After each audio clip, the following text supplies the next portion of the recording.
Agora o papo vai ser com o ator, diretor e produtor Magno Carvalho, que está com novidade e veio até o Mercado da Arte para compartilhar. Seja bem-vindo ao Mercado da Arte mais uma vez, Obrigado. representando o Grupo Paiaçus. Isso. E tem uma novidade bem bacana agora, né? Isso, a gente sempre gosta de vir aqui ao Mercado da Arte, falar sobre o nosso trabalho, né?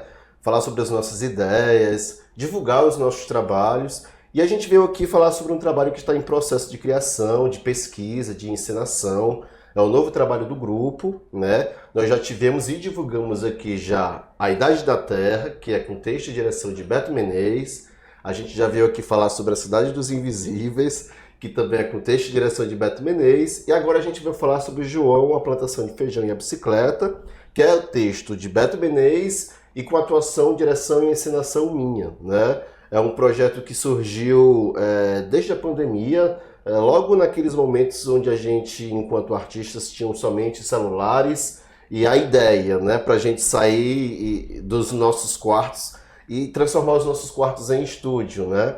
E na época, eu tinha conversado com o Beto sobre alguns textos que a gente estava querendo fazer juntos, né, à distância, né? E um destes foi um texto que eu falei para ele sobre liberdade, sobre bicicleta, porque na época a gente, pelo menos eu, andava muito de bicicleta na cidade para meio que se desestressar da questão do isolamento, do confinamento, né? E me veio muito essa questão de falar sobre essa questão dos ciclistas, né? Dos buracos nas vias, das árvores nas vias, da má sinalização, das luzes apagadas, né? E aí a gente percebeu que isso parte também da educação do poder público a respeito dessas questões, né? De se colocar no lugar do ciclista, vamos dizer assim, né? Agora, atualmente até está mais atenciosa, né? As políticas públicas para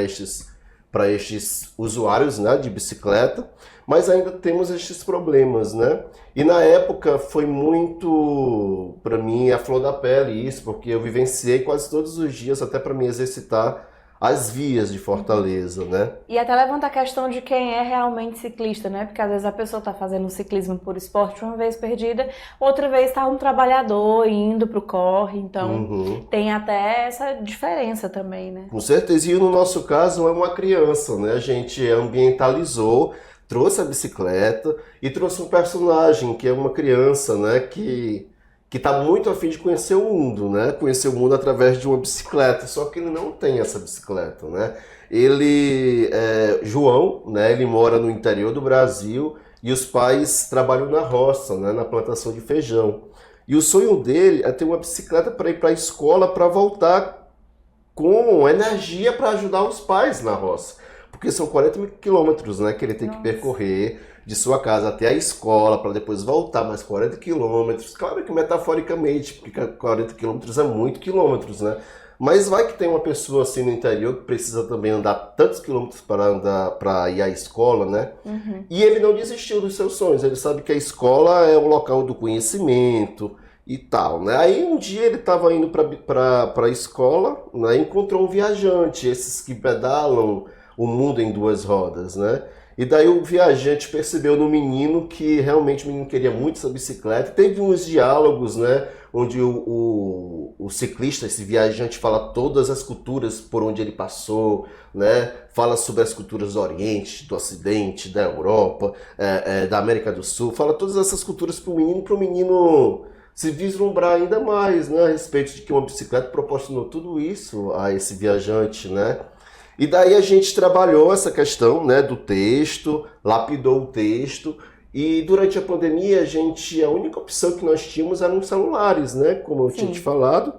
E aí a gente utilizou o celular para eu me expressar para a câmera, né, fiz um off do texto, um texto dramaturgico do Beto, que ainda está em construção, e eu fui me expressando para as câmeras, né, utilizando as expertises do ator com as expertises dos tradutores e intérpretes de Libras, que têm em comum o corpo, né, para comunicar, né? E a gente já tem coisa para mostrar. A gente vai mostrar agora um trechinho desse trabalho que ainda está sendo elaborado. Vamos lá. Queria subir, subir, subir.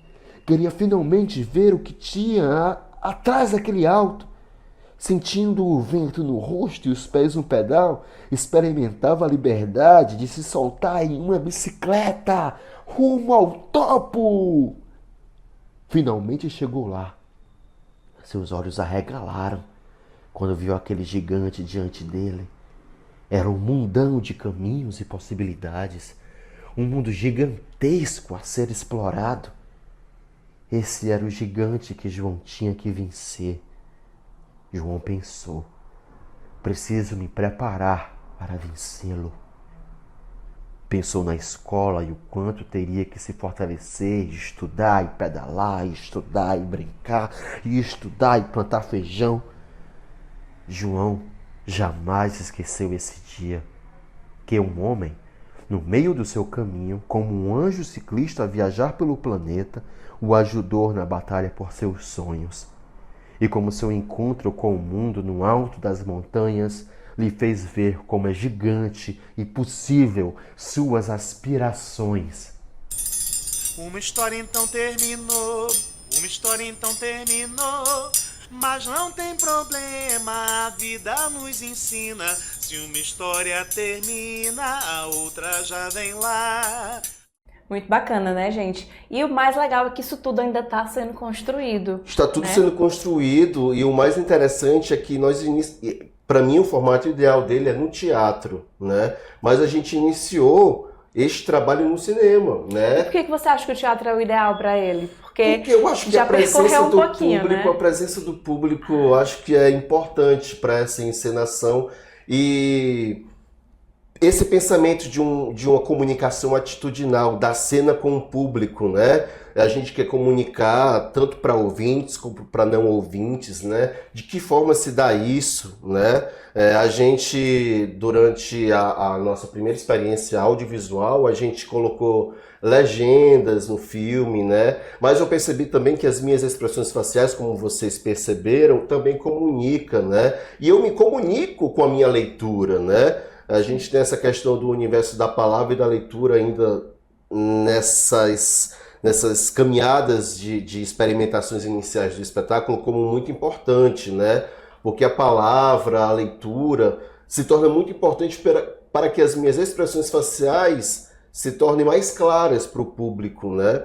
E daí a gente veio trabalhando essas questões. A gente teve um experimento inicial na BES, na Biblioteca Estadual do Ceará, onde tivemos a presença da Lívia Cruz, que é uma surda, contadora de história em Libras, onde ela assistiu a experimentação e curtiu, né? Assim, ela entendeu, né, a dificuldade que o que nós estamos...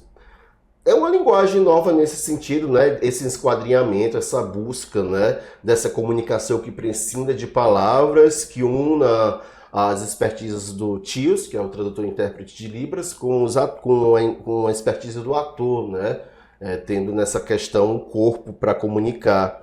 E ela percebeu que realmente é muito difícil, a gente precisa de assessoria, né? A gente já sabia disso, mas a gente vai ter também, isso que é o mais importante nesse trabalho, que a gente está pensando, desde sua gênese, desde sua criação, a pessoa surda, a pessoa deficiente no processo criativo, ela dando as opiniões, as suas sugestões, de que maneira comunicou melhor essa cena ou aquela, né? De que maneiras podemos melhorar, não somente como apreciadores, né? Eles estarão também junto com a gente nesse processo criativo, né? E a gente também tendo essa maneira de se colocar no lugar deles na comunicação, né? De que maneira a gente também dialoga com eles, utilizando a Libras, utilizando também as expressões faciais no teatro, né? Assim, tipo, essa miscelânea de pensamentos e ideias que a gente do Grupo Paiaçu está trabalhando. Isso me lembra uma coisa que eu já escutei de algumas pessoas que estão nessa luta, que é nada sobre nós sem nós, né? É isso então, mesmo, que é ter essas pessoas... Da inclusão, da acessibilidade, da democratização, né? De estar em pé de igualdade na apreciação da obra de arte, né? E ainda mais, né? Dentro do nosso trabalho, eles vão se tornar como proprietários da obra, porque vão estar junto com a gente criando. Então, esse é um dispositivo de criação quisemos compartilhar aqui, porque eu acho que isso também pode trazer, suscitar ideias em outros artistas para iniciar também, desde sua gênese, em processos criativos, a inclusão dessas pessoas deficientes, né? E deficientes e não deficientes dentro de um processo criativo. Então, espero que a gente possa, vamos dizer assim, aflorar dentro da classe artística, né, as criações a partir da inclusão, né? Não que os temas que a gente vai abordar sejam somente inclusivos, não, mas a maneira que a gente vai experimentar, encenar, criar, atuar e pensar a luz e pensar todas as camadas de um espetáculo teatral com a inclusão das pessoas deficientes no processo criativo. Que massa, muito bacana. Espero ver em cena em breve. Pra gente finalizar, já tem data? A gente vai, iniciamos agora em janeiro, né, essa pesquisa, claro, que já vem desde a pandemia, mas pensar ele para o teatro vem agora, em janeiro, né, e a ideia é que a gente tenha no mínimo 6 meses, né, de experiências e também de ensaios, né, e de arremates de ideias, né, que estão ainda meio que rebuscadas na nossa mente, mas esperamos voltar aqui ainda nesse semestre para divulgar o trabalho e a sua estreia. Ah, que coisa bacana. Muito obrigada. Obrigado Muito você, obrigada. viu?